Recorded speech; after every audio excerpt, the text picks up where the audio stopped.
one with. I wanna be the one with you. I wanna be the one with. I wanna be the one with you. What up, everybody? I'm Caleb. And I'm Micah. And we like to welcome you to This Life Together. That's TWO, together. So, it's been a while. So much has been happening. Has it been a month? I think it's been like maybe 3 weeks. Oh, jeez. Sorry, guys. Life has come. Man, life came and slapped us. Like an elementary school principal yanked us up by the collar and told us to go sit down. And we still couldn't sit down. So, yeah, as you guys know, and as you will know if you listen to the previous podcast. If you don't know, now you know. We were in the thick of wedding craziness. I's married now. Wedding planning, and then just post-wedding. Everything came at us real quick, and we didn't really have enough time to record. Actually, even the time that we did have. Let's pick up where we left off. So since we talked to y'all the last time, let's see. The first week I had strep throat. Oh, yep. So y'all, if y'all follow us on IG, then y'all definitely saw, we was. And if you down. don't, you should be. Yeah, I had strep throat, so I sounded terrible. I actually ended up giving myself laryngitis from the strep throat. Could not record. Yeah. And then the week following that, I feel like something was happening. Either I was sick. I think you. From my allergies, like something was happening. Yeah, it was a lot going on that week anyway. And that was the week before the wedding. The week before the week of the wedding. So 2 weeks before the wedding. Right. So the thing with my tires happened. Was that the same week I had strep throat? Yeah, No, that was the week before. So I had a whole situation with my tire. I had like some weird malfunction on the freeway where I hit something and it completely shredded my tire. So yeah, had to buy new tires. For those of you that don't know, I drive a Jeep Wrangler and the tires ain't cheap. And I had to get all 4 of them replaced. Yeah, so we had a lot going on. I think with the last episode, this dude tried to kill me. I don't even know. Because he tried to take me out. He tried to take my wife out. Oh, my wife. Yeah. But yeah, it was just a lot going on the last couple of weeks. And although we wanted to record, it just wasn't feasible. But yeah, the wedding came and a lot's happened. I'm going to ask you what everybody keep asking me. How does it feel? Well, I feel great now because you live here. I ain't got to worry about checking in like, hey, is everything okay over there? Like I feel like it's just simplified everything. So now I just feel like a big, deep sigh of relief. But I think the wedding really just amplified everything because I feel like I was mentally ready to be married a long time ago. I feel like the wedding, that stuff just made everything seem way worse than it actually was, just because we put so much time, energy, and money into it to this one day. So it was kind of like I told my groomsmen, like, look, at 3:00, don't talk to me. Basically, like at 3:00, everything going out the window anyway. So I'll just make sure I make it to 3:00. Which is when the wedding started. I was like, make sure I make it to 3:00. At that point, it's completely out of my hands anyway, because I'm going to be at the front. I'm going to be at the front of the church. So whatever happens is going to have to happen, because I'm going to be completely out of control. But I feel great. Especially, like, I felt such a sigh of relief, like I'm telling you, at 3:00. I feel like, it felt like I had took, like, I don't even know, what drug relaxes you? I felt like I was so at peace. I don't think you understand. I felt so great at 3:00. I was just like, yes, it's over. This man was standing. The wedding was over in my mind at 3:00. Like we finally made it. Man, what about you? So before I answer how I feel, I got asked a question yesterday. If I could sum it up in one word, what would it be? Somebody asked you that? Yeah. And I was just like profound to think about the fact that we really we did it. Like we are married. That's huge, especially considering I don't think we realized until we were in the thick of it. And I mean like the thick of it, like days before or even the day of. People don't really understand how weddings work.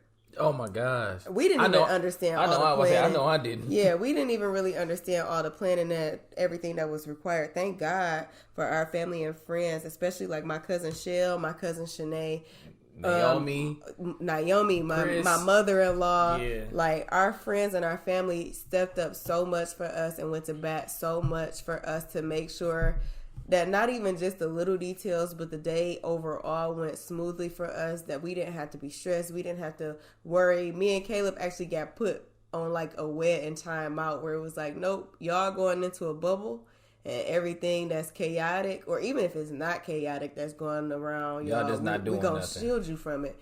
And it was just such a blessing to have them. But back to me saying, I don't think people really understand how weddings work. It's also just crazy to me to see that we're an example now. Yeah. Like we're an example. We were talking when we were in the early stages of our relationship, just getting to know each other better, really getting to know each other's history better. And we were talking about our idea of marriage, couples that we admired that were married, or people that we would seek as our wise counsel. And it's crazy because we might be those people for somebody else. So I take it very seriously, and I'm really, really thankful that we were blessed enough to be able to make it, because Satan was working hard to keep us from what God had already told us we were doing. So yeah, it was to quickly profound. interject, it's interesting you say that, because last night, remember I kept telling you like you need to listen to that message. Yeah. So one of the things that Minister Christina was saying was just like Wednesday night Bible study. Oh yeah, it's available online if you guys want to go look. Absolutely, Word of Faith, International Christian Center. But she just said, like, Satan will try to attack you. He won't try to attack you if God didn't have a plan. Because if you just, not to say like if you aren't being attacked that God doesn't have a plan, but he gonna really try to rock you if he know that something is in the works for you. And it was just crazy to see this. He didn't try everything. I think that made me. It added fuel to my fire, if anything. Like, it didn't deter me. It didn't ever make me feel like we weren't supposed to be doing what we were supposed to do. It just reaffirmed and reconfirmed for me that we were on the right path. Yeah. Like, to me, that was just the biggest part. Like, for us to be able to, you get in a car accident, me having a blowout situation with my tire, me getting a strep throat, and everything else. Caleb had his debit card hacked. Like, all types of stuff was happening. Like, the enemy was really coming up against us. And I just thank God that we were able to lean on him and laugh. Like, yeah, boy, you stupid. Like, dog, just wait till 3 o'clock, boy. You about to be, about 3:30, you going to be in trouble, dog. Because we's married now. But yeah, getting to 3 o'clock, child, was stressful. It was stressful. Oh, okay. Yeah. You want to tell your day? I don't think so. I thought, like, in the thick of it, I'm laughing like, man, it's kind of unfair how easy guys have it, because I had to wake up super early. I had to be up at like 8 a.m. My girls had to meet me super early so we could get like hair and makeup done and we could get dressed together, and the photographer was coming. So I had like the hairdresser and a makeup artist and all my bridesmaids, my mom, my mother-in-law, my niece. Like, all of us are in this hotel room. Oh, so to back up, even trying to check into the hotel was nerve-wracking as heck. I forgot about that. So we have reserved a hotel room like maybe 2 months in advance. And we originally were both going to get rooms the same day, same check-in, same check-out. And one of us was just going to keep the room the night of, and then we were going to give the other one away. So my cousin brought up a good point. Like, instead of doing that, why don't you check in early, or not check in early, but check in the day before the wedding, and then do a late checkout the day of the wedding. and then have Caleb do an early check-in the day of the wedding, and then we just check out at the regular time, and his room would be the room that we would spend the night in. So we ended up trying to do that, but because, we love a deal, we booked through Hotels.com. Well, unfortunately, Hotels.com wasn't able to secure for us, because it was through Detroit Marriott and Nate Petty. They were unable to secure for us whether we would be able to check in early or check out early prior to us arriving to the hotel. I'm like, okay, well, I arrived the day before Caleb arrived, and I don't need to do an early check-in, so I should be able to figure out once we get there if I'm actually able to do a late checkout. Lady giving me all types of flack, like, oh, you got to be a rewards member. Oh, well, if you're not a rewards member, the best that I could do is have you check out at 1. Mind you, I really needed to check out at 2.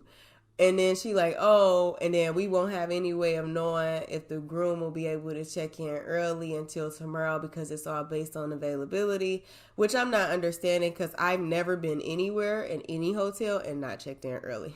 Just, especially if I'm traveling by myself and I have luggage, I'm going to my hotel. I'm going to ask them to hold my luggage for me while I go eat and they prepare the room so I can check in early. And I'm going to check out late. Sounds very bossy. I always do. So I was just trying to keep my calm, but I think she sensed not so much my frustration, but the fact that I was like really stressed out about the whole situation. So she like, you know what, this is what I'm going to do. I'm going to mark the room on maintenance for you so that his room will be untouched. And that way he could check in early. And then I'm going to have you check out what time you need to check out. And she was like, I'm going to give you till 2. When I tell you I wanted to hug that lady so bad, her breath smelled trash, so I didn't hug her. But I wanted to hug this lady so bad. Oh, like, gosh. Shout out to you. I ain't going to say your name because I just said what I said.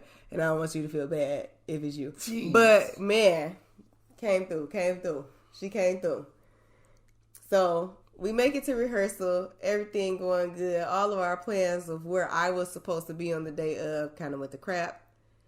And it went from me supposed to be in like this siloed off room in our church to, yeah, you gonna wait in the car. So it's always funny, and I think that was one of the things that I enjoyed the most out of it. Basically, just us being separated the day of. It was just so interesting because we both had 2 completely different situations just happening, and then we all of us ultimately wound up ending up at the same place, but getting to that same place. Craziness. So the fact that at one point Michael was going to be waiting in the lower part of our church, completely separated from everybody, but she would have been by herself. It wouldn't have been the ideal situation for a bride on the day of her wedding. So I think it was our wedding planners that came up with the idea like, oh, we could just get Micah an Uber, get her an Uber Black, which I just found out was a real thing. I didn't even know what that was until that day.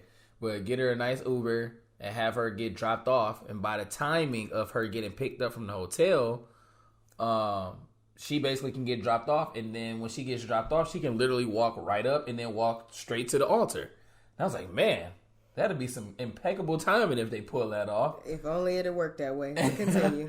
But that leads me to the next part of the wedding day where all hell broke loose. I wouldn't even say that. It was just like, I think everybody didn't do what they said they was going to do. So we had a wedding coordinator at our church, and we made it known like, hey, well, as long as the bridal party is here, and the officiant is here, and our parents are there, we got to start at 3. And it was specified to us like, hey, y'all got to start on time. Everything here run on time. And I know how it worked because I worked there. So I'm like, look, I know how efficient they are on time. And I know that we got to just make sure that we run. like, because I'm not trying to be waiting all day either. I'm trying to get married. So so when we started doing things, it was just like everything just started going kaput. And it was interesting because originally I feel like Micah was having the majority of difficulties. I was just having a bride jitter. So my makeup artist is amazing. And originally we were going to be booking at a different hotel, which coincidentally happens to be a hotel that she does brides makeup at all the time. So she accidentally went there the day of the wedding instead of coming to where I was. So she was a little bit late. So that was like the first hiccup. And then once she got there, one of my other bridesmaids was supposed to be helping me do my mom's hair. I started it. She was supposed to be finishing it. That ended up not working out 100% because it was just so much happening, so many moving parts. The makeup artist was, doing everybody's makeup. So we kind of a little bit behind schedule, but we moving because she fast and she does a really, really good job. So she getting us in the chair, getting us out the chair, doing what she got to do. Hairdresser come. She doing what she got to do. Anything that she needed, the makeup artist actually was like, oh, you need rubber bands, you need this, you need that. Like, coincidentally, she just had it. So they were working together, getting me ready. And then at some point, I think my nerves started to get the best of me once I realized what time it was and the fact that none of us were dressed because I bought us all matching robes. And I wanted us to get pictures because I knew the photographer were going to be coming to the room to catch us, getting ready and all of that good stuff. So at this point, I still don't have my bouquet. So I'm like, dang, where my bouquet at? So I don't think I knew about this. Eventually, like maybe 2 hours later, they finally bring me my bouquet. At this point, it's probably like 1:30. Mind you, I need to be checked out of this room at 2. The wedding starts at 3. And ain't nobody dressed yet. I'm still getting my makeup done. And now on top of that, it's a videographer, a photographer, and all these other people in here with me. They bring the bouquet, the flowers half dead. It's all small. And I picked out my bridesmaid's bouquet. They were silk flowers. And they actually came over and wrapped them in ribbon and put the pins in them. Like family and friends came over, did it. When I tell you they bouquets look better than my bouquet, like the ribbon wasn't even properly wrapped on my bouquet. It was wet. Like that was first thing. I'm like, that's hideous. Like literally that's hideous. Oof. To the point where, like, usually people be like, oh, it's not that bad. They like, yeah. Oh. Like, I'm like, I don't understand, like, what happened with that. So, trying to brush it off, I'm like, you know what, whatever. It don't even matter. It does not matter. Nobody's going to be looking at the stupid bouquet anyway. It's fine. So, then they like, all right, it's time for us to start getting dressed because we got to get out of here. Because, like I said, at this point, it's like 1:30. And I'm like, no, I wanted to get a picture with all my bridesmaids with us, like, in these robes. They're like, no, we got to get dressed. In my mind, this is when the Bridezilla switch just flipped. If I ask you to do something, do it. Like, just do it. So I'm like, no, I want to get a picture. They like, no, we got to get dressed. I'm like, fine, get dressed then. Like, just get dressed. They like, all right, we gonna take the picture. About to be all hell about to break loose. We about to take the picture. So we end up getting dressed, getting everything together. We like ripping and running. My cousin take my stuff and she takes it to Caleb's room. We exchange our gifts. Oh, that was the other thing. The night before, I was trying to like get his gifts situated. I actually got a picture from his mom of his grandma, and I wanted to put it in a nice little frame, like a really small frame to put in the inside of his jacket. Could not get this picture to print out well. Like, I had to go through so much maneuvering at Meijer, and the dude let me print it off after the photo center was closed. Like, going through so much stuff trying to get this picture to work out. I was delirious. I wrote Caleb like a 3-page letter, but the fact, like, the envelope, when I gave it to him, I had opened it back up twice because the first time I forgot to put the handwritten part of my note in. I was wondering why it looked like that. I'm like, dang, did I open it? I was exhausted, and then I didn't really sleep well. People kept calling me and texting me on the day of, even though I didn't have my phone. Before I even got a chance to get up and give my phone away, people were just blowing my phone down. So, long story short, the Uber pull up is not an Uber X or whatever. It's like a regular car. My man's was super nice though. We was chatting. He was just telling me how he found God again through his girlfriend and how he just, really is turning his life around. Real cool dude. Shout out to him and Erica, his girlfriend.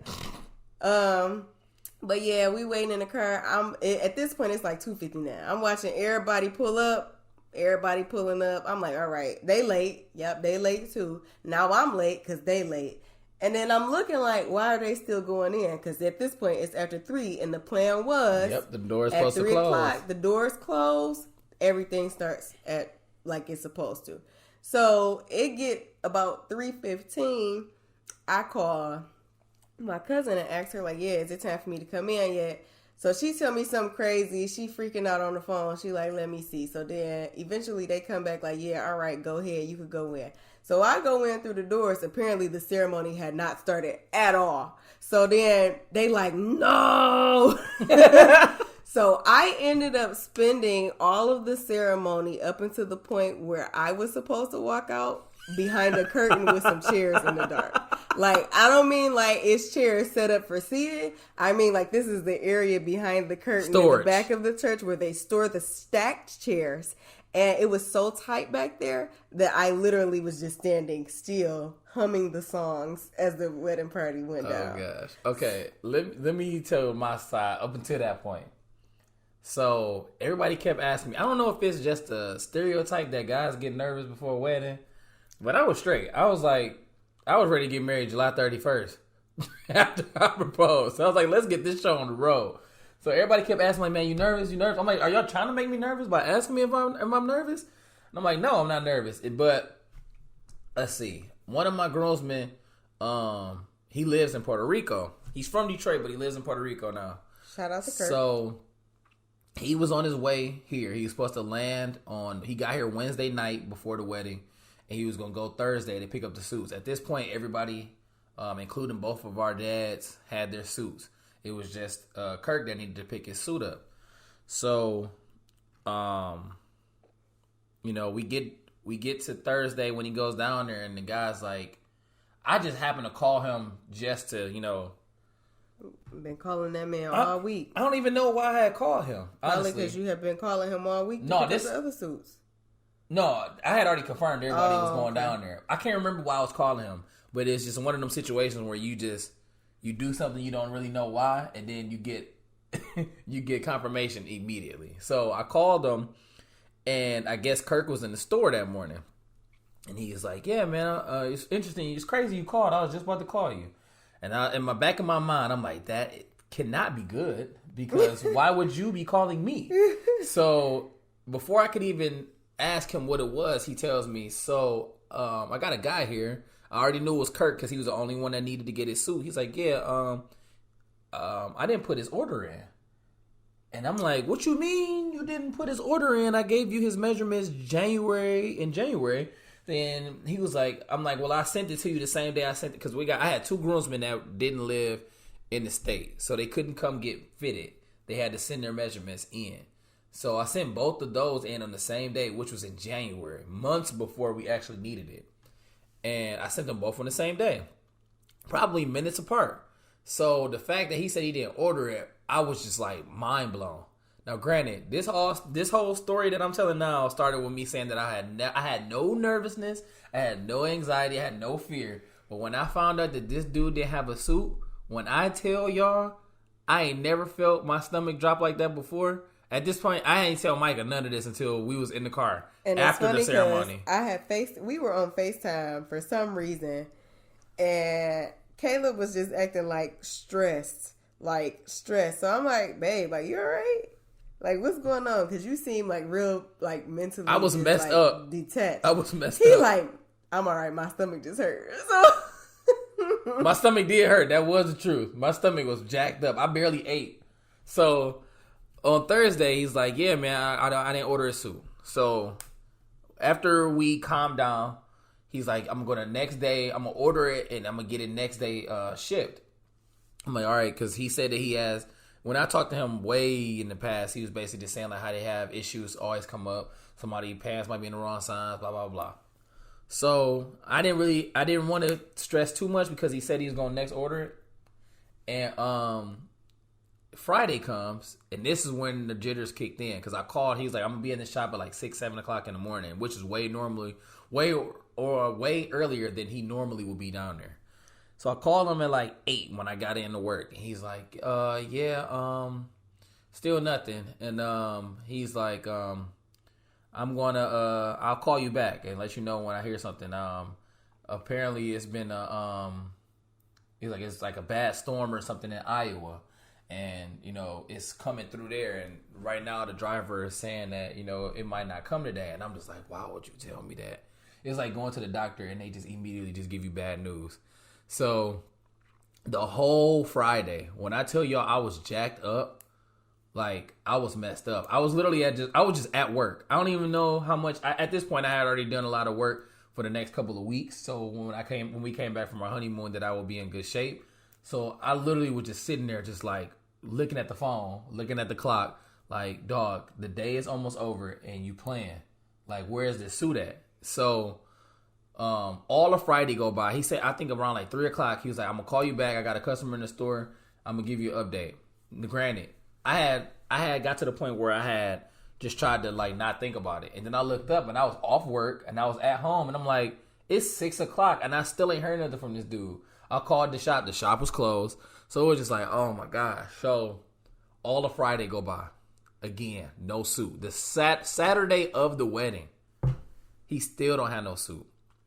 So I'm like, I'm on his head like, bro, it's the morning up. Like, and when Micah said she didn't really sleep well the night before, it took me a little while to come to go to sleep because we had both of the wedding coordinators and then we had a couple of friends and family that came over to help get stuff situated for Saturday. So I had them over and then some of our groomsmen, they all came over sort of like just to kick it just to kick it at the house and make sure that I was cool. So really they didn't want to leave until almost 12:30. So I didn't really go to sleep until after that anyway. But even when I did go to sleep, I was just like anxious the whole night just because I'm like, I feel like they was about to mess up the whole wedding just because one person didn't have a suit. And I was like, dog, like, is it really going to be to the point where one guy don't have one suit and that just mess up everything that we didn't already planned and worked out? So Saturday morning come along, I had to go pick up Kirk anyway because he didn't have a car. So I pick him up, we call him together, and he's like, yeah, your suit should be here. I'm going to call you back within an hour. He winds up, at this point, we checking into the hotel. We get to the hotel, and we just sitting there chilling. I had already had all my stuff. One of my other groomsmen, Floyd, had wound up coming down there. He was getting dressed too, or just kicking in ready to get dressed. So at this, maybe like 20, 30 minutes go by. All of the rest of my groomsmen get there. My brother included with the ring bearer. They all getting ready to get dressed. We all get dressed. And then I call him again like, yo, like, what's going on with this suit? He's like, oh, I got a customer here. I'm just like, in my mind, I'm really trying to remember that I'm saved. Because I was about to kick this dude through the phone. Like, bro, if you tell me you got a customer in this store one more time, and you know my wedding is in 2.5 hours, and you still don't have no answer from me where this suit at, I was going to kill him. I really felt like I was going to kill him. So I just hung up on him. I didn't even say nothing. I just hung up because I'm like, if I stay on this phone any longer, I'm gonna say something that I ain't supposed to say. So he wound up calling me back, and he was like, "Hey man, are you around? You know, like what's going on? Are you around? Are you guys whatever?" And I'm like, "Yeah, I'm about to get married in 2 hours. Like, what do you think? Where do you think I'm gonna be at? In the library?" So he was like, I stepped out for a minute. I took a deep breath, stepped out for a minute. And then I go in the bathroom. All of the guys looking at me like, what the heck wrong with you? So he on the phone just like, man, I apologize, man. You know, all of this stuff going on. I hate that it happened this way, yada, yada, yada. Now, granted, at this point, I'm like, it is what it is, bro. I just need you to get me this suit. So he was like, his suit just came in. And he's like, the way he paused, I knew it was a but at the end of the story. So he was like, so Kirk ordered a 35 regular in a suit. This guy tells me they gave this man a 40. Now, if y'all don't know suits, I'm just gonna tell you that's big. That's a more than a five difference. Like, that's a huge suit for somebody that size. So I'm just like, I'm gritting my teeth in the bathroom. Like, I know this dude did not just tell me that. He's like, well, the only other option he has is to wear the same suit jacket as you, which is in his size. I'm like, what's this? Like, what does that mean? Caleb's suit jacket is white. So or like, it bro, was off-white, whereas everybody else's was I'm black. like, dude, what you mean? He even not about to wear the same suit as me. Just give him the black suit. We'll figure it out when he get here. So he was like, all right, I'm about to call him and tell him now. And I'm thinking in my mind, like, why would you call him and tell him that when I'm standing right next to him? I'm going to tell him. So when I hung up the phone, I told him, and it was just like, C4 went off in the hotel room. This dude called him so quick, it just went clean off. I feel bad for the dude because at first I was like, he had it coming because he messed up. But then it kept escalating. Like, you could tell that it wasn't like a one-sided shouting match. It was both parties. So at this point, my brother and his son had both went down there to pick up his suit. Also, fun fact, the tailor apparently is Caleb's brother's arch nemesis. Yeah, we're gonna talk about that when we have him on the show. These are the words that his brother used, and I kid you not, when his brother found out who the tailor was, he was like, I didn't know it was that person. You know how black people say the name twice. So he said the name twice. He was like, that's my arch nemesis. Yeah. Because apparently, like, our sister-in-law used to date this dude back in high school. Mind you, they're in their mid-30s. Yeah. He used to date back in high school. So he like, yeah, if Simone hadn't moved on, he probably still would have been pining after her. He only got married because he could get her. Bruh. Hilarious. It's a when big Caleb thing. told me that Marcus was the one that went down there, now if you know my brother-in-law, like, he a cool dude. But I ain't never heard him use the words arch nemesis. I'm telling y'all, when he was so sincere. my boys, I had told them the story, but they didn't really put two and two together. So when we were trying to figure out, mind you, this is another thing that tripped me out that day. Like, this will show y'all how, this is why my stomach was dropping for 2 days straight. He was supposed to actually give us the suit. He was going to bring it to us because at this point, our suit was late by 3 days. Longer than 3 days. We're already in the process of getting... Yeah. The tailor is nowhere near the church. The church is in Southfield. The tailor is downtown. That's like I don't even know. Like easily 25 minutes. Yeah, like... minimum. That, I mean, round trip, that's probably about at least 30, 35 minutes. More than that. If you're driving... Yeah, depending on how you drive. The lodges, you can do whatever you want on the lodge. It's about 15 minutes at least. Yeah. Yeah. So... Each way. He basically was like, "Oh, I'm the only person here. I can't leave the store." I'm like, "Nah, you need to lock the store up, close the store down, and bring me the suit that we paid for." So he was like, "All right, man. I'm gonna try to figure something out. I'm gonna call you right back." When I tell you, if I heard him say, "I'm gonna call you right back" one more time, I was gonna go down there myself. So Marcus was like, "I'll go down there." And then when he had left, I had told the guys who that was in relation to Marcus, and they was just, everybody turned to look at me over their shoulder like, you what? Let him go? You let him go by himself? And I'm like, look, if you go down there with my nephew, he got to make an example out of him. My nephew is getting the prime example of just how to slap somebody. So I was like, look, it is what it is, man. He had it coming because he messed up big time. So long story short, after he got cussed out and gone off on the phone, we get everything back. I had to fight nail and tooth to get him to wear this suit jacket that was just too big. And I'm like, look, bro, like, we got to do what we got to do. So, like I said, he was going back and forth. They was going back and forth on the phone. He calls me again. At this point, I was pissed. I'm like, I'm not answering the phone. I'm not talking to you ever again in life. Like, period. I'm done. So, I threw my phone on the bed, and then my Delonte, one of our other groomsmen, he was looking at me like, what the heck wrong with you? So he saw who it was on the phone. He was like, yo, this my man. He's the tailor. I was like, bro, I don't have nothing else to say to him. So sometime in between that and when we got to the church, I guess Delonte called him back and was talking to him. Long story short, all the way up until about 2 o'clock when the doors open for people to come in. Or was it 2:30? It was 2 o'clock. 2:30. Yeah, 2:30. So it was like, we got to the church around 2. Around like 2:15, the owner of the tailor came into the chapel with his suit jacket. It had got to literally down to the wire. He brought his suit jacket into the chapel, and that's when my stomach was just like, you're fine. Go frolic with your friends. Nobody has to die today. Yeah, I was like, no, somebody probably, yeah. But yeah, he was supposed to get a Nipsey slap for that. But marathon continues, but go ahead. But just getting to that point. After that, I was just like, I took the deepest, just super deep breath. I was just like, I'm straight now. And it was crazy because as soon as I seen him get his jacket, I literally didn't feel nothing. But up until that point, it really felt like I couldn't even breathe. And everybody could see it on my face like, yeah, we got to fix this because something's not right. They were just looking at me like, something's wrong. with Caleb. Like, and it don't seem like anything that got to do with the wedding. So when they found out, they was basically just trying to do everything they could to remedy the situation. But got all of that situated, and then I met with our officiant. He just made sure that, everything was fine. Make sure I was good, go over the marriage license and everything.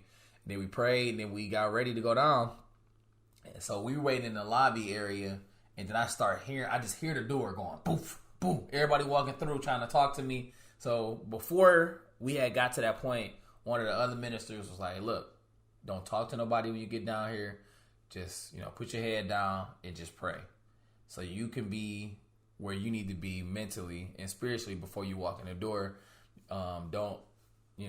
It's not like you being rude. You just really setting the tone or whatever. So I was like, all right, cool. So I just basically put my head down. But it's like, when you got your family and your friends, you know how certain people move and how they talk and blah, blah, blah. None of my family and friends can whisper. So when I'm literally standing to the side, I'm standing to the side where people walking in. So it's me, both the ministers, and my best man.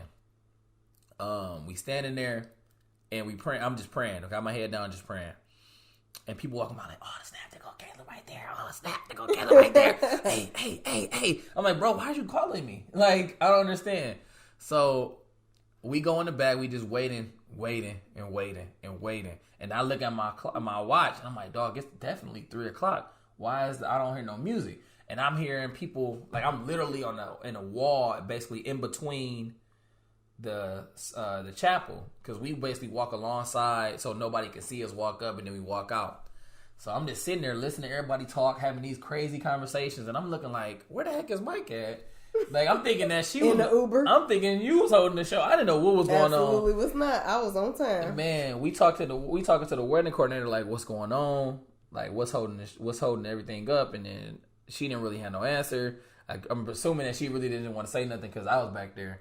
So, long story short, we finally get everything situated. We walk out, and then that's when everything started. Did I end where you ended? Yes, I think that was it. So, I get out the car. I'm going to backtrack a little bit before I was in the closet with the chairs, or behind the curtain with the chairs.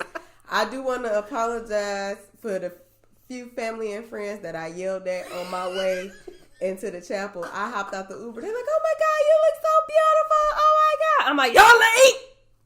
And it echoed like that in the parking lot. And my jaw clenched. So I would like to apologize to y'all. But y'all was late. And two of our friends actually came in as the ceremony was over. And they came in through the wrong door. They came in through the door as we were signing our marriage license. They missed the whole ceremony. I thought about that after. Like, y'all missed the whole ceremony. So yeah, once I got there, I can hear everything that's going on because I'm not in a room. I'm behind the curtain. Yeah. So I hear the wedding coordinator whisper to my nephew, like, "All right, is Mike ready? Like, you can go get him now." So he's like coming. I'm like, I can hear y'all. So I just came out from behind the curtain, and he's just like, "Oh, Auntie, you look real nice." Blah blah blah blah. So then my dad like, "All right, you ready?" So my daddy like hyping me up as we walking down the aisle, trying to make sure I'm not tripping or I'm not falling or I'm not ugly crying. So we get to where we going, and he just, I almost feel like time kind of froze. And I wear glasses, so things that are far away is kind of tricky for me to see. But from the time, and this was a 200-foot walk. Man. So from the time I came through the doors to the time that I actually reached the spot where my dad gave me away, I just kept my eyes fixed on Caleb. Like, eyes fixed on Caleb. I tried to remember to smile and not to lock my knees, but just keep looking at Caleb. That's all I just kept repeating in my head. So at one point, we were supposed to stop for like the photographer to take the picture. So we stopped. We keep going. As soon as I could see Caleb's face clearly, Caleb was like tearing up. So I instantly just started tearing up too. So I was trying not, I got an ugly cry. So I was trying to like fix my face. So it's so funny in the pictures. It's like you can see the funniest picture to me. So it's me looking up in the air trying to keep my tears from coming. Caleb is actually like mid-cry, and his mama is behind him with her eyes closed, fanning herself, trying to fan her tears away. And my daddy got both of our hands, and I think that might just be one of my favorite pictures. I gotta see it. I don't think I seen that one. So I'll show you once it's over. So we go to turn, and I'll probably post that one for you guys to see too. So we turn. As soon as we turn, my daddy step on my veil and pull it clean off. And I swear at that moment, I'm like, here we go. And we had to walk upstairs to get to the altar because we were on like a stage, like a platform. So I'm just repeating in my head, like, don't fall on my face. Caleb had me. He had like his hand on the small of my back and he was holding me with the other hand so we could walk up the stairs together. So I'm like, all right, I'm just treating it like a dance routine at this point. Like, yeah, the veil got stomped off, but you know what? We just going to keep moving. We're going to keep smiling. And so it was even more awkward because my matron of honor grabbed the veil, and as we're like trying to get prepped by the pastor to say like our vows and listen and all of this stuff, she's stuffing the veil back under my bum. That part I really didn't see that. I think maybe because I was so focused on you. So as that's happening... No, we were about to pray. Your eyes were closed. That's why. Okay, that makes sense. So she like sticking the pin, like the comb back under my veil. And then the pastor is like, who gives this woman away? But it didn't happen when it was supposed to happen, I feel like. So at this point, my daddy had sat down. So it was like an awkward pause. And then he stand up like, I do. He didn't stand up. Your daddy was sitting down. Even funnier. He put his hand up. I couldn't even find him. He put his hand I saw him clear as day. He put his hand up, laying back in the chair. He was chilling. Had no idea where he was He put at. his hand up like, I do. So at this point, mind you, nobody can hear the stuff that me and Caleb are saying to each other. Man. And if you know us, we ignorant. So we up there cracking up, laughing. My daddy was like, cash. My daddy asked me after the wedding, like, what was y'all talking about? I was laughing an awful lot up there. We probably was just gassing each other up like, we did it, dog. We did it. Like I love Pastor Lee. I don't remember 2 words you said. Except for kiss the bride. As soon as Micah got out there, I blacked out. Communion. I blacked clean out. I don't remember nothing. I was looking at the that mocha coffee black in your eye, and I was just like, I ain't hear nothing. I just blacked out. And then I was like, oh, it's over. That was quick. Thanks. I was trying to smile, but I was like I think I had like the nervous giggles, but it wasn't coming off as giggles. We were actually talking to each other. So it was helping because my goal was to make sure that me and Caleb were smiling in all of the pictures. So that part worked out, but I also was slightly nervous to the point where while I was smiling, I could feel my face trembling. So it was like I was thinking to myself, like, God, I hope Caleb don't think I'm stroking out up here because my chin is like trembling. So, I mean, just in that moment, I don't remember seeing like nobody except for Caleb.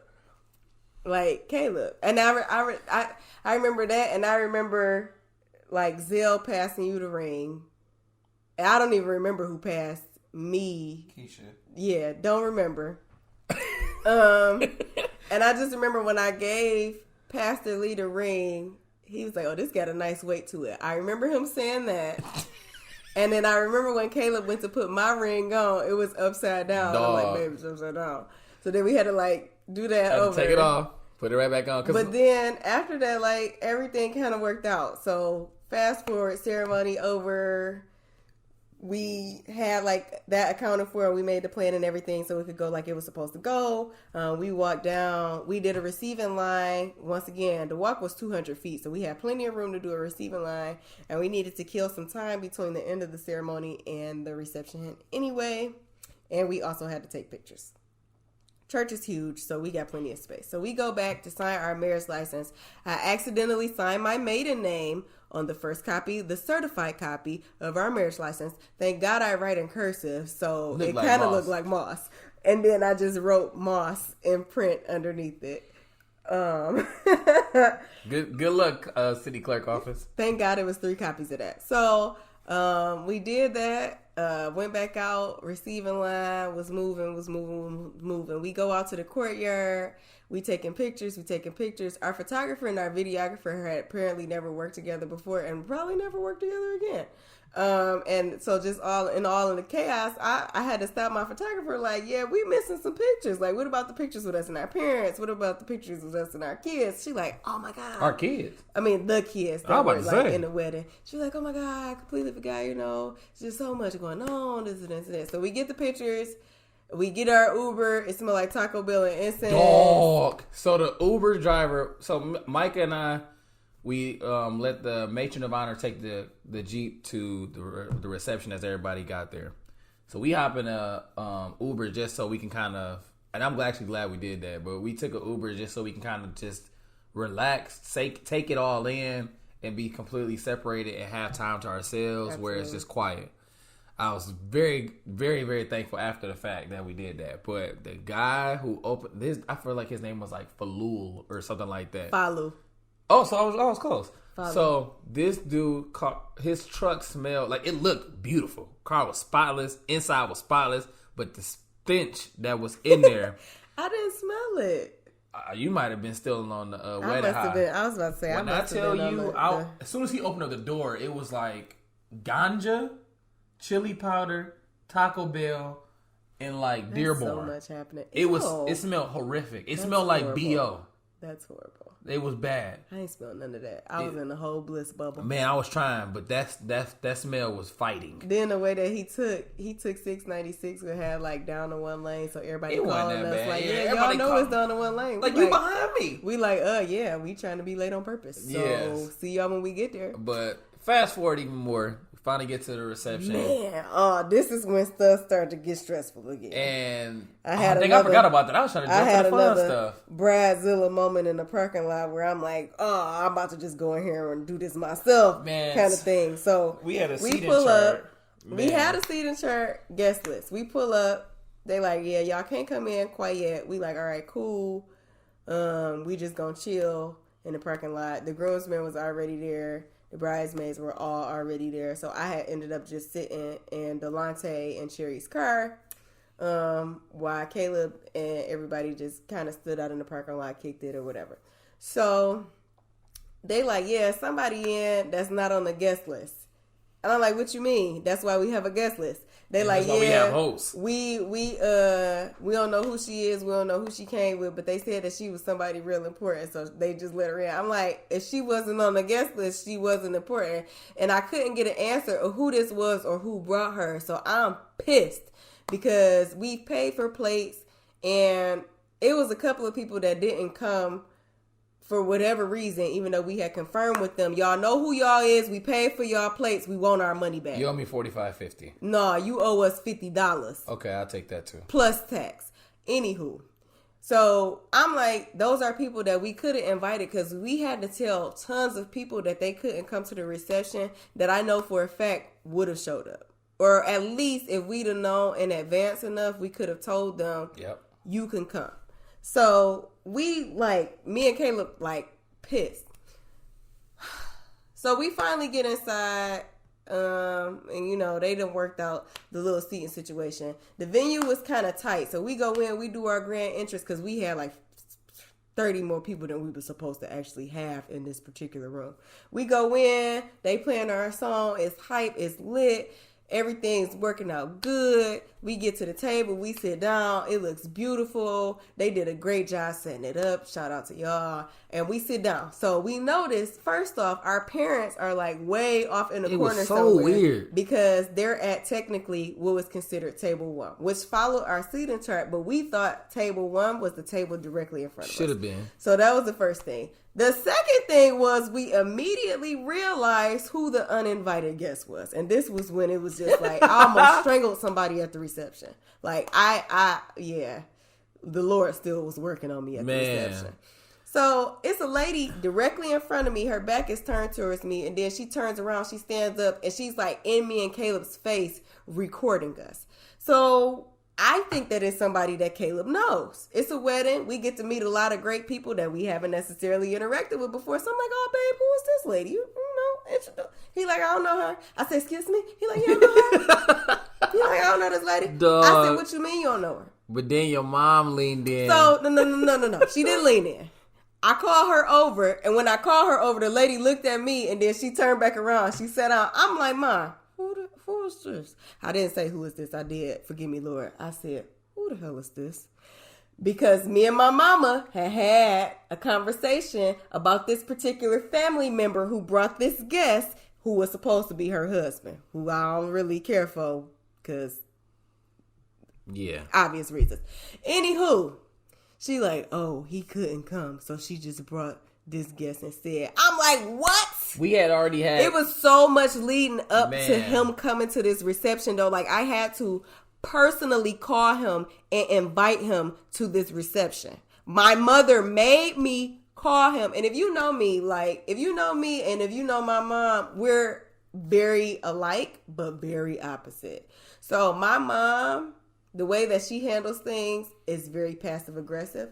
I am very direct. I am very straightforward. And when I say something, I mean that. So you more so aggressive.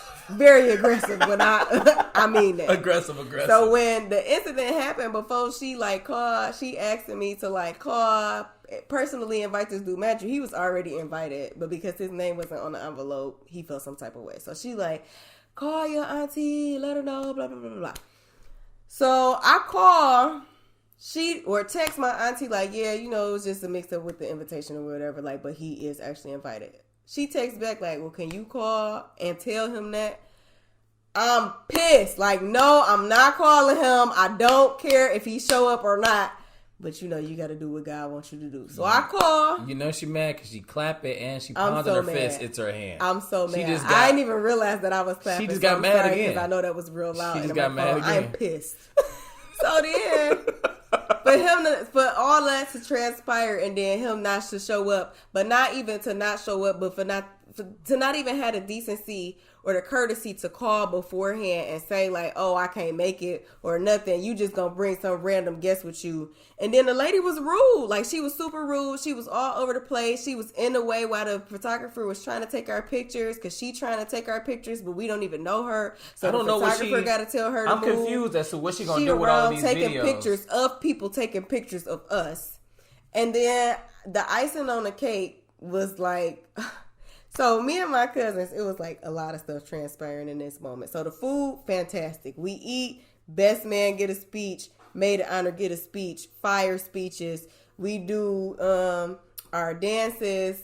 Dances go phenomenal. We do our dance. Caleb and his mom got everybody in tears because they crying while they doing their dance. Then I surprised my mom. We do a dance. Everybody crying again. My cousin was literally crying from her hairline to her chin. Somehow. I still don't know how she was sweating. Whole face was wet. Sweating above her eyes. I don't know, but it was just like when I came off the dance floor, she was like, ah, like one of them kind of cries, like to embrace me, and I was like, oh, hi. So then we did a little garter toss through the bouquet. Immediately, I go to change my dresses. My dress was kind of a big dress, so I had some of my bridesmaids and my cousin Toy come to help me. My cousin Toy, a.k.a. Too Short, is about that life. We short, but we got big hands. Lord. So we in the bathroom. She's helping me change. The random lady walk in the bathroom. Mind you, I'm naked. I have on a push-up bra, and that's it. I ain't even Winnie the Pooh in it. I'm less than Winnie the Pooh in it. The lady walk in, I immediately go smooth off. It's a mirror. I don't know. The fact that she didn't lead a reception right then is just a testament to me of how loopy this lady was. But then I cussed her out. My cousin cussed her out. Forgive us, Lord. She finally get put out the bathroom. I didn't know nothing about this. Then, after that, as I'm coming out, I done changed my dress. So Caleb is an iota. Caleb out there strolling. I'm like, oh, that's my husband. Go, baby. That's mine. Go, baby. And then I'm like, is that? Then I went too far. When I tell you, I told Micah this. I don't even know how long ago this was, but I told her that I held my promise. I'm like, look, at this reception, we gonna have fun. Period. We're going to have fun at our reception. And then I'm like, look, I don't know what, I can't guarantee nothing, but something gonna wind up getting busted. Like, I was like, it might be my shoes. I thought it was gonna be my shoes because I don't need these loafers. So I'm strolling, and as soon as it happened, I felt it. My leg went up, and I felt I didn't even hear the rip. I felt it. which is even worse than hearing a rip. He still ain't stopped. I couldn't stop. He must have not knew how bad the rip was. I did not know how bad it was. We gonna insert that SpongeBob song. I didn't know how bad it was, but at first I saw it from the back, so I'm like, that looked like his thigh. Because at this point he had took his jacket off, so it was even more like obvious to see. Yeah. So then I'm calling him, but we in a room full of people, so I'm like, baby, music blamed, baby, literally calling him like that till eventually they stopped strolling. I'm like, your pants is ripped, like to the point where it was ripped.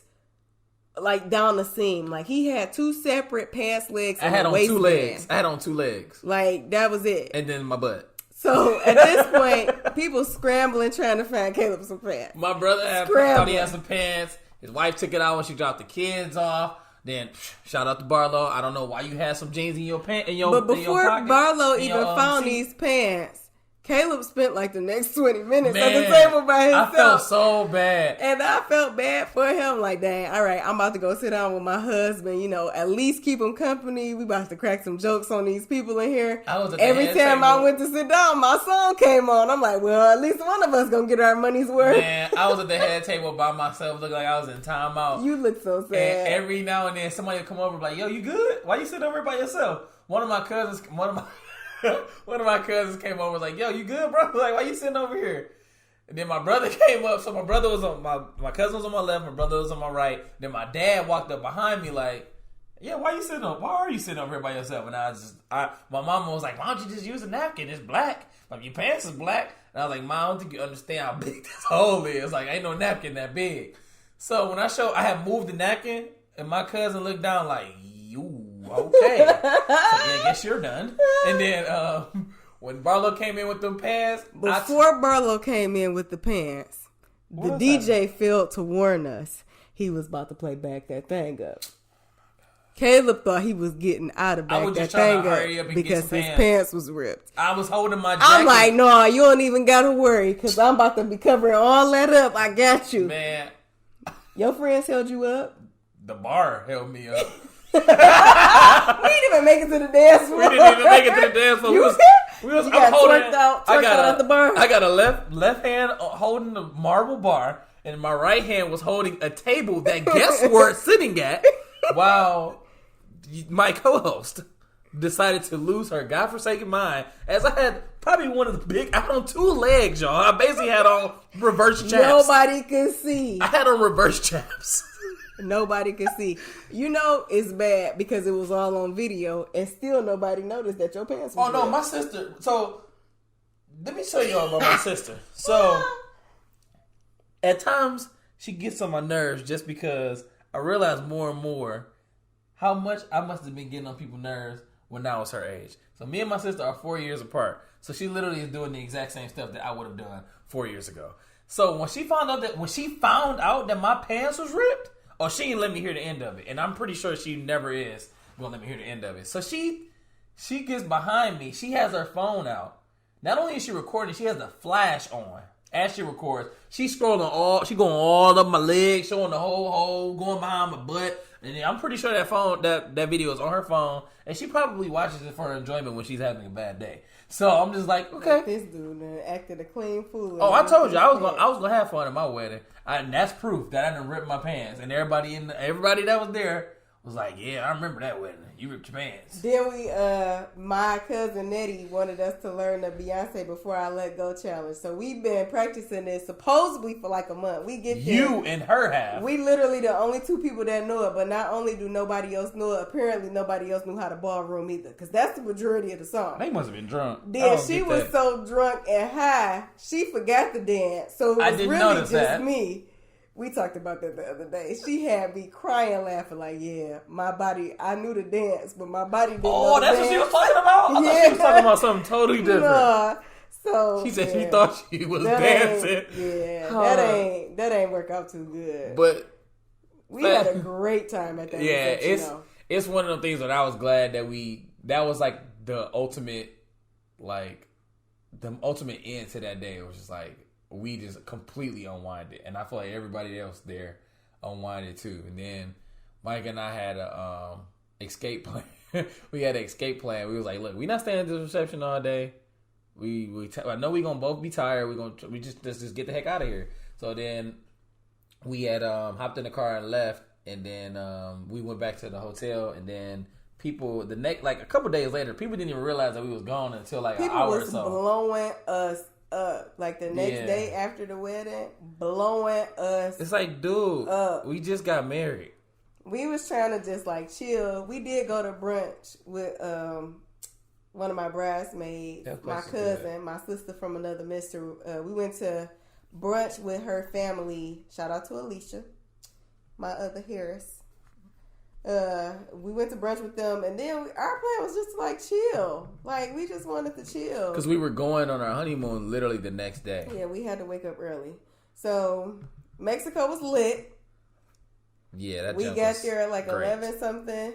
Monday, we pretty much just chilled. As soon as we got to the resort, though, like it was gorgeous. We stayed at the Now Sapphire in Cancun, and we got the little sapphire welcome drink that they give you. It's lemonade, like lemonade, but it was blue. Ginger, but it was sapphire blue. That was cool. So we go to the restaurant. The food was pretty good immediately. That was something that we appreciated. It just was as hot as get out. Like Mexico. It wasn't. I don't even think it ever really cracked a clean like 90 degrees, but it was a different 90. I'm sure. It was a different. Yeah. Like it was. In the words of Eminem, it was hotter than a set of twin babies in a Mercedes Benz with the windows up when the temp goes up to the mid 80s. But yeah, it was quite hot. Wow. Okay. It's quite hot. But yeah, Mexico was cool. We did a lot of stuff. Shout out to the homies. They basically paid for all our excursions while we was there. Like made sure we had a phenomenal honeymoon. We chilled on the beach. We went swimming. We learned how to make real guacamole from scratch. We had a whole cabana on the beach for a day for $50, and that included a bottle of Moet. Yeah, I had Moet, rosé, and nachos on the beach with my wife on a bed. I probably could have just died, and I would have been perfectly okay with that. like, what else could I ask for? First off, the one before that, when I could have died, was like, I was eating Chipotle on a Delta plane. And I was like, you know what? I could die right now. That don't make my expectations were so low. But then I stepped it up with nachos on the beach. Like, you can't beat that. What else? What else did we do? We went ATVing in the jungle. We went swimming in a crazy caves. Yeah, it was nuts. Apparently, my Spanish accent is like really good, so people just swore that I was not from Michigan. Plus, Micah talked to strangers. They was talking to me because they thought that I spoke Spanish. Mm-hmm. I only speak a little bit, so yeah. Once we got so deep in the conversation, I had to just stop pumping them up and speak English again. But it was funny because it was just weird. Like the dudes were asking Caleb, like, "Where did you find her? Like, where is she from?" We like Michigan. Girl, the one dude kept calling me Caleb's sugar mommy. Man, but he didn't know what a sugar mama was, so. He was like, is this your sugar mommy? He was like, what's the English meaning? Like, what does that mean in English? I'm like, that means that he's younger than me and I pay for everything. But I guarantee you that's not the case. That is the case. Yeah, all right. But it just was funny. People in Playa del Carmen, we gonna dress y'all.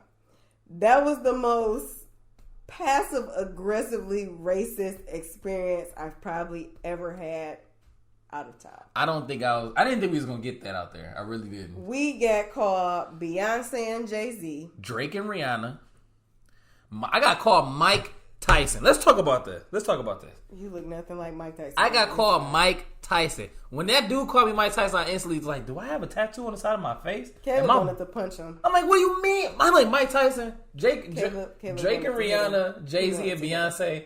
That was just fun, little jazz. Like, all right, whatever, we together. He also called you somebody called Caleb Black Panther. Oh, you want to know the funny thing about the dude that called me Black Panther? It was a Mexican guy in the Captain America suit. You Mexican, what you doing in the Captain America suit? And he had the nerve to call me Black Panther. It was a lot happening. It was too much going on over there. We shopped. I bought some $60 pants. And it smelled terrible. It smelled like New Orleans mixed with Paris. which in essence smells like the ripest It of baby smelled diapers. like, it Ripe baby smelled like diaper. trash. And we love New Orleans. I haven't Great been, place. so I don't love it. Oh, The only thing that I love, you'll love it. the only thing I love about New Orleans is that they gave me Lil Wayne. Oh, He was born on the same day as me. But anyway though.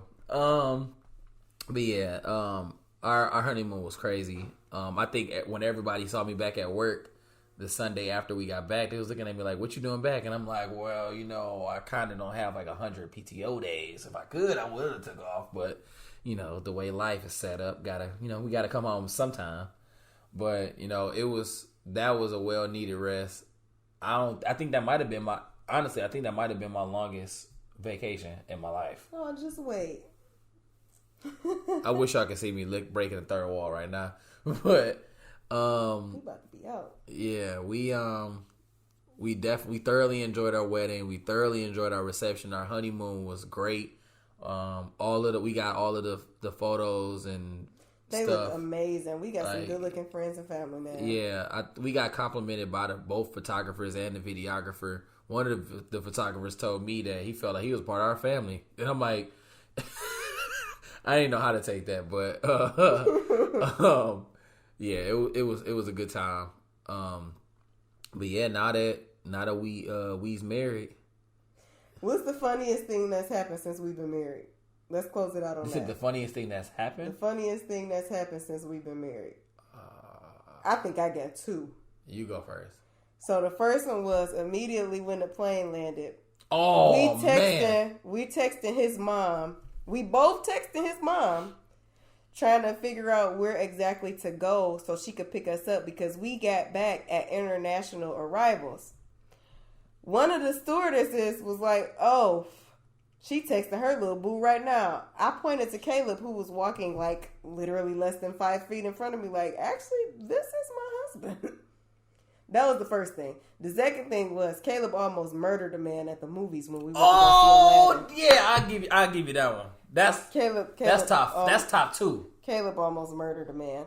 I was completely oblivious, but apparently, what was he doing? So we went to the movies. Me, my mother-in-law, Micah, and our niece. We went to the movies, and we in the concessions line. Lord, we in the concessions line. Now we behind the guy that's clearly with his son, and like I feel like we talked about this before, but it's like when you realize somebody looking at you, but this time they wasn't looking at me, he was looking at Micah. And I was like, all right, I give you one look. Like she fine, but you keep your eyes on the road, homeboy. So instead of looking at the person, the guy was calling him because he was next. This dude looked at Micah like 4 times. He kept turning around.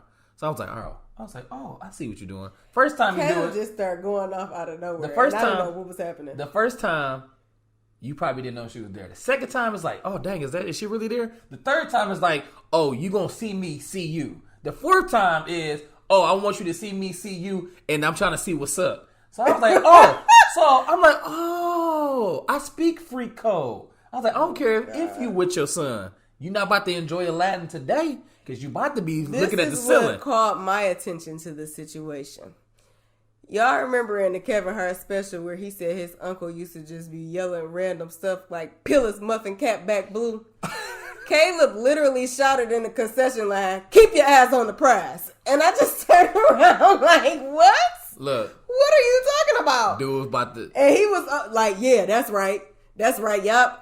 Yeah, I see you looking. And I'm like, who are you talking to? Because the dude was like, oh. Like, no, that dude wasn't no... He wasn't no... He was old enough to know he was doing something he had no business with his clearly teenage son. He was about 50. That's old. That's nasty age. Exactly. I speak freak code. Thanks at Will Smith. I speak freak code. But anyways, my mother-in-law clearly understood. She knew immediately what I was talking about because she saw him kept turning. She felt him turning around, but she didn't know what he was doing. She thought that he might have just been weird or something. But when I told her that he kept turning around to look at Micah, she was like, oh yeah, he was turning around quite a bit. Mind you, Micah's completely oblivious to this. I don't know what she was looking at. I was talking to Amani. Look, when I saw this dude, I'm like, bro, he clearly don't care about his son. Wow. That was the first thing. That was the first thing I thought of. I was like, this dude don't care about his son. That escalated so It's quickly. like, because he really about to get it. And I'm just like, I'm not even going to hit him with my right hand. I'm going to hit him with my left hand because now I got a ring on it. So now I'm just going, BOW! And he gonna have a little slit right in between his forehead. It's like, okay, Rick James. I was like, look, bro, I don't understand. Like, nah, I'm very protective of mine. So y'all should know that I am crazy. And I have the strength of the Lord in both fists, both Jesus feet, Christ. both elbows, and both knees. Jesus So Christ. if you want, I know because he done accidentally elbowed me in the head. That was my fun. That number 3. We gonna talk about this. Number 3. The So number 3 that you apparently- didn't even know about. Apparently, Caleb just told me this last night. He thought he killed me in my sleep. Man, I thought she was dead. He thought he killed me in my sleep. He said, baby, I elbowed you in the head the other night and you didn't respond. I woke up like, oh, I'm sorry, baby, but you didn't respond. I thought you was dead. Guess what Caleb did in response to thinking that I was dead? He put his finger under my nose to see if I was breathing and said that once he felt my chest go heave, I went right back to sleep. I could have been concussed. What if I didn't wake up the next day? Because you had a concussion? Yeah. I would have been deeply saddened. I don't know what else to say. Because I wouldn't have thought that it was me. I almost forgot that I elbowed you. I thought it was a dream. I really did, because you didn't move. And it took her a real long time to give me I'm that like, breath. we ain't even got life insurance on each other yet. You trying to kill me already? It wasn't intentional. I had woke up randomly, but when I moved, it was so dark in there, I couldn't see you. And as bright as them bonnets be, I swear. First of all, don't you dare. As bright as them bonnets be, I don't know how I missed your head. I felt so Disrespecting bad. my bonnet. I almost feel like I had to hit you in the forehead. Then if I didn't, That makes it even worse. You hit me in the frontal lobe. it's fully developed. Y'all's fully developed quicker than guys. If you could, see, you can't see me. I'm blinking. Help. She's hitting me. Nice. But yeah, now that we're married, we're gonna try. Oh, new day. We have a new release day Yes, we will be moving the podcast. from Thursdays to Erica gonna kill us. Friday. who gonna kill us? Erica. Oh, sorry, Erica. We love you. You can just listen on Friday, tomorrow when you hear Yeah. this. Yeah. But we back. We got some surprises coming up for y'all in the Yeah. upcoming weeks. Lots of ignorance. We're going to have a couple of people on the show. We're going to have actually 2 couples at least in the next few episodes. Yeah. They won't be back to back, but we got Chris and Brianna on Meet the Blacks. Next week we'll have them on, and then eventually we gotta have my best friend and her husband on. We told you about them before. D'Angelo and Danelle, hilarious. We can't wait to have them on the show and just pick their brain. So be sure you guys stay tuned. You stick with us. We love y'all. We appreciate y'all. Yep. And this journey is just about to get even better from here. So definitely continue to stick with us and keep your eye on everything that God is manifesting in our lives. Feel free to shout us out on Instagram, like, comment, subscribe, all that good stuff. And that's This Life Together. That's TWO together. See you later. Peace. Bye. All right, guys. Now we're about to flex. Time to have sex. If you don't cut this off, I can't believe you just did that.